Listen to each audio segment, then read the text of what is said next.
শনিবার 2রা আগস্ট বিকেল 5টা নাগাদ কলকাতার বান্ডেল গেটে দ্য মেডিকেলের একটি ওষুধের কারখানায় বিধ্বংসী আগুন লাগে। প্রাথমিকভাবে শর্ট সার্কিট থেকে আগুনের সূত্রপাত অনুমান করা হচ্ছে। মুহূর্তের মধ্যে আগুন পুরো কারখানায় ছড়িয়ে পড়ে এবং চারপাশে ঘন কালো ধোঁয়া ছড়িয়ে যায়।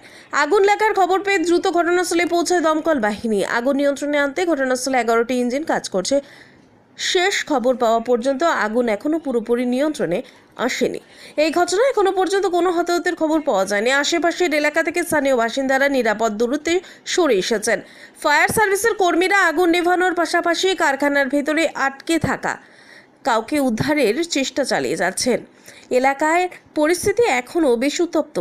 পুলিশ ও প্রশাসনের পক্ষ থেকে সাধারণ মানুষকে ঘটনাস্থল থেকে দূরে থাকার নির্দেশ দেওয়া হয়েছে। পুরো ঘটনা তদন্ত শুরু হয়েছে এবং আগুনের সঠিক কারণ ও ক্ষয়ক্ষতি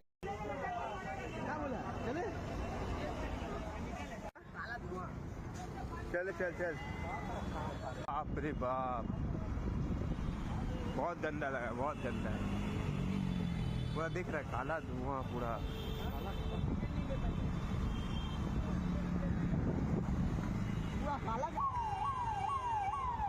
कहाँ है? देश मेडिकल है ना?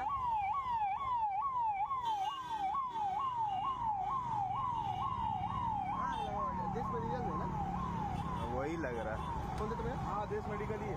देश मेडिकल लगा है। फोन कर दो। बोलिए कहाँ है आप? हाँ भैया